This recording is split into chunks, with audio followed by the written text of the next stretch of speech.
Okay, pick up ako doon, Doc, sa sinabi niyo, boredom. Actually, hindi na marunong ma-board ang tao ngayon. Talaga? Yung, what I mean is, actually baliktad, ang sobrang dali nang ma-board ng tao ngayon. Ayun. Na, di ba, na kailangan nilang i-cancel out yung sarili nilang pag-iisip by way of cellphone talaga. Kasi, di ba yung napakaiksing biyahe mo lang sa elevator, nakaganon ka pa sa cellphone. Kaya minsan, Lagpas ka. hahawakan ko yung pintuan ng elevator para makalabas yung tao dahil hindi niya alam na lalampas na pala siya. Di ba? Nako. So, the issue right now, or one of the issues, not only ng bata, pati na rin, lalong-lalo na sa mga mas nakatatanda. And it really doesn't matter eh. Nung siguro sabihin natin 10 years, 15 years ago, problema yan ng mga bata. Ngayon, pati mga generation ko, ganun na rin. Hindi na rin, alam mo yung, parang, na-notice ko nga in my talk recently sa isang parish sa Valenzuela. Hiniling ko sa kanila na ilapag yung mga cellphone nila. Maganda eh. Or itago man lang. Mind you, mas matatanda pa sa akin, hindi makatiis. Dinudukot ng ganyan at sinisilip. So, ibig sabihin, hindi na siya isolated problem ng mga nakababata or the younger generations. It now has crossed the borderline between Gen X, Gen Y, Gen Z. Wala na eh, wala nang Millennials. Okay. So, ang nakikita kong isang malaking issue ngayon ng mga tao in general, sa pangkalahatan, ay napakadali na nilang ma-bored. So, for me, that's one lesson kahapon. Halimbawa, I was having lunch with my coworkers. May usap-usapin na may kumakalat na naman daw na tarangkaso, ganyan or something. And then, ako naman, in-explain ko sa kanila, as a medical professional, sabi ko sa kanila, okay, explain ko sa inyo, ganito, ano ang viral infections, meron ba tong gamot, or achuchuchu, gano'n. So, habang nagpapaliwanag ako, anong ginagawa nila?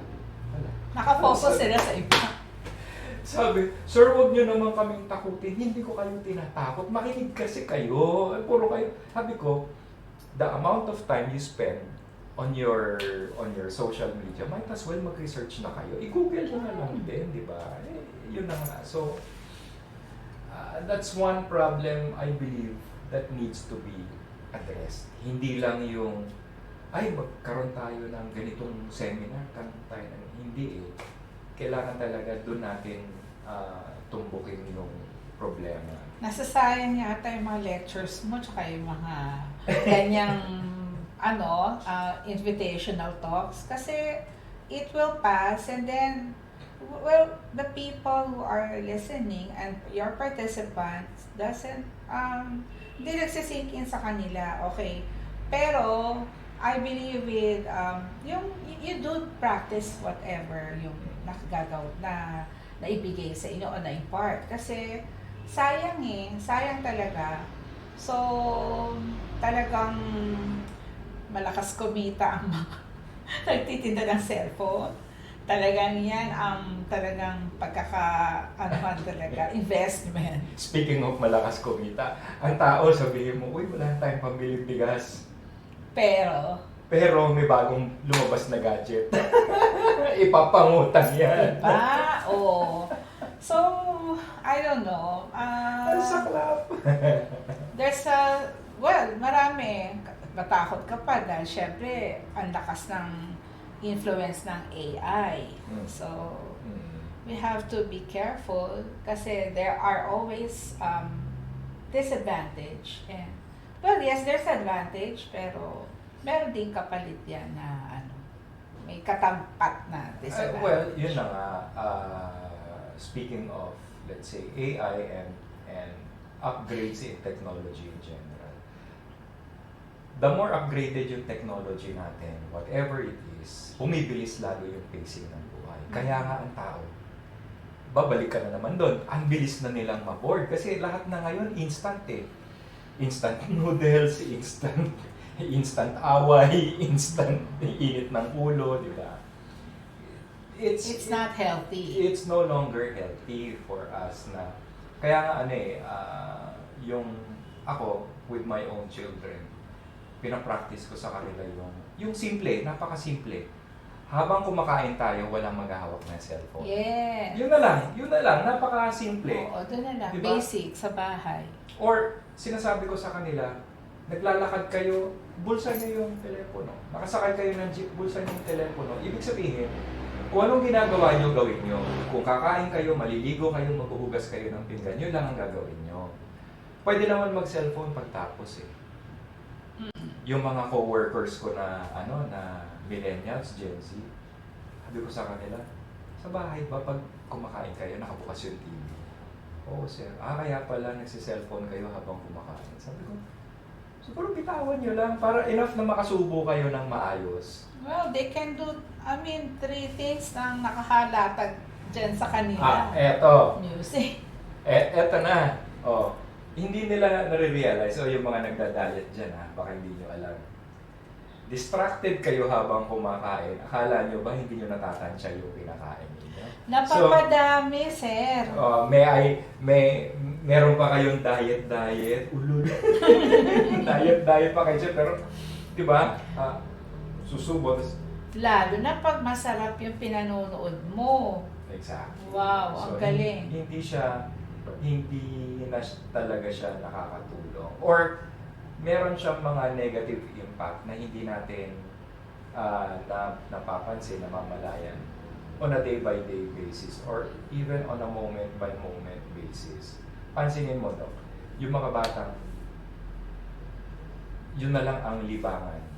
Walang kalaro, walang ibang taong nakikita. Ito lang. Ganun lang siya. Tingin nyo, kamusta ang mental health nila? Nako, malaking kumbaga malawak yung pag-uusapan natin about that. Sa dami ng number one, sa mga pasyente ko, talking about the prescription of their vision. Mababa na yung 500. Ganyan, 450, 500. Unheard of pa dati. 700, 800. Highly myopic ang mga bata. Because mas near talaga silang tumingin sa gadget. Kasi pag walang salamin, kailangan idikit nila sa mata nila. Kasi yan yung nangyayari. Kasi ang mismong phone naman natin, kahit sabihin mo nasa laptop, hindi naman ako guarantee na maganda ang screen niyan para to be safe. Okay, so let's go back with we're talking about the mental mental health ng mga bata, even adults. So sa tingin mo, ako may isa akong gustong i-recommend. Let's recommend or advise yung mga pwede nilang gawin para activity. Number one, I believe if they engage in sports, yun. Yes. Pa-encourage natin. So, even the schools are, yung mga ibang kausap ko, their curriculum, it's very important for the child hanggang sa pagdating ng college. They are really, encouraging na makasama yan talaga part of their curriculum at lagi silang mag-engage yan. So, what else? Actually, ako napansin ko lang again, I will draw from my experience as a teacher. Okay? Na hindi lang basta sports kasi kung papansinin din natin sa kultura nating mga Pilipino na nung kabataan ko, pag basketball may away. parang halos walang sport na popular na walang nagkakainitan ng ulo. Usually contact sport. Hindi naman contact sport ang basketball supposed to be. Chess. Sorry, yung mga nagba-basketball. My point lang being, hindi lang kung halimbawa ako yung administrator ng paaralan, sabihin ko, let's look for sports that that foster camaraderie in the right sense. Meaning, di ba, sino sa inyo ang nagkaroon ng liga ng basketball sa neighborhood, nanood ng basketball sa TV, na hindi nakapanood ng away? May pikun. Di ba? May pikunan. Pero what about kahit na sabihin mong biking, siguro naman wala namang nagkakainitan dyan. Badminton, wala namang masyado. Tennis, samantalang paluan talaga yun, di ba? Hindi lang natin basta ipagtutulakan ng sports kasi once upon a time I was a rappelling instructor. Okay. So yun ang sport ko dati. And na-notice ko na this particular activity, number one, it will boost your confidence. Maganda siya, confidence booster. Pangalawa, it teaches you how to value yung kasama mo. Walang pikunan dun kasi ikaw yung responsable dun sa ikaw yung bile, ikaw yung nasa baba. Responsibilidad mo yung nakasakay sa lupit. So magandang hindi lahat makakapag-rappel or makakapag rope access, pero what I'm saying is mamili din tayo ng sport. And speaking of another sport that I used to engage in, What? yung pew-pew. What's that? Di ba? Yeah. Ayan. Very interesting topic. Babalikan natin yan after the short break.